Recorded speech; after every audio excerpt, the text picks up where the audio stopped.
Sejarah pertambangan di Indonesia seringkali mencerminkan ketergantungan yang berlebihan pada eksploitasi sumber daya alam sebagai pendorong utama pertumbuhan ekonomi.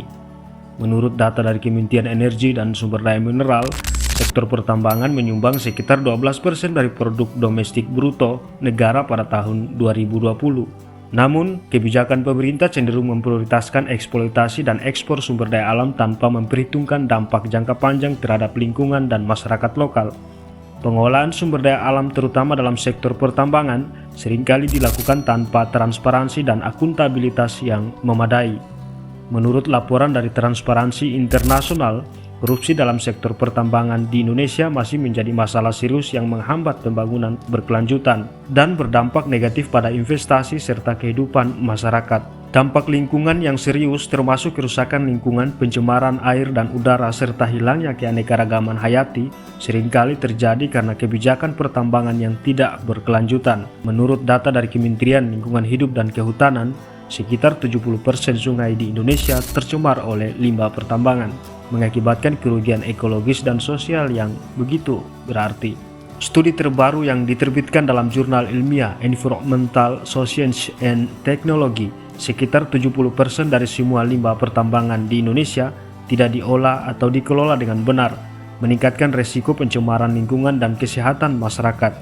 Konflik dengan masyarakat lokal juga kerap timbul akibat penggusuran paksa, pembatasan akses terhadap sumber daya alam tradisional, dan kurangnya partisipasi dalam proses pengambilan keputusan. Menurut data dari Indonesian Human Rights Monitor sejak tahun 2010, terdapat lebih dari 40 konflik tambang di Indonesia yang melibatkan masyarakat lokal, seringkali dipicu oleh ketidakpuasan atas kebijakan pertambangan dan dampak negatifnya. Masyarakat adat seringkali menjadi korban dengan hak-hak mereka dilanggar demi kepentingan ekonomi yang lebih besar.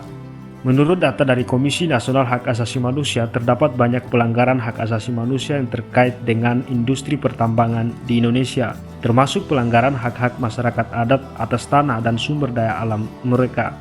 Forum Indonesia untuk Transparansi Anggaran (FITRA) menunjukkan bahwa konflik antara perusahaan pertambangan dan masyarakat lokal seringkali disebabkan oleh kurangnya konsultasi dan partisipasi masyarakat dalam pengambilan keputusan terkait pertambangan. Selain dampak lingkungan dan konflik sosial, kegiatan pertambangan juga seringkali berkontribusi terhadap tingkat kemiskinan yang tinggi di wilayah sekitarnya.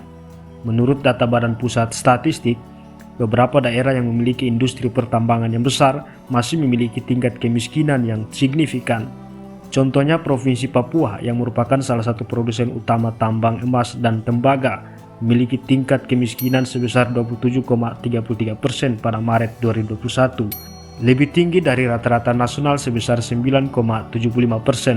Data tersebut menunjukkan bahwa meskipun sektor pertambangan dapat menyediakan lapangan kerja bagi sebagian masyarakat, namun masih banyak yang tidak mendapat manfaat dari pertumbuhan ekonomi yang dihasilkan oleh sektor ini. Hal ini disebabkan oleh distribusi yang tidak merata dari manfaat ekonomi, kurangnya kesempatan kerja yang memadai, serta minimnya investasi dalam pembangunan infrastruktur dan pelayanan publik di wilayah sekitar tambang. Kondisi ini menyebabkan banyaknya masyarakat di sekitar wilayah pertambangan terjebak dalam kemiskinan, serta mengalami ketidaksetaraan akses terhadap pendidikan, kesehatan, dan infrastruktur dasar lainnya.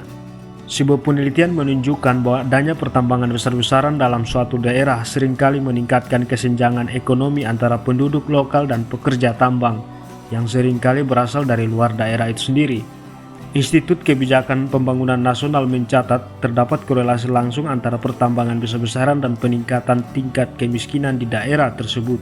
Studi ini menekankan pentingnya kebijakan redistribusi keuntungan dan investasi sosial untuk meningkatkan kesejahteraan masyarakat lokal di sekitar tambang. Demikian penting bagi pemerintah dan perusahaan pertambangan untuk memperhatikan tidak hanya dampak lingkungan dan konflik sosial, tetapi juga dampak sosial ekonomi yang dialami oleh masyarakat di sekitar wilayah pertambangan. Upaya untuk mengurangi kemiskinan dan meningkatkan kesejahteraan masyarakat lokal harus menjadi prioritas dalam pengembangan dan implementasi kebijakan pertambangan di Indonesia.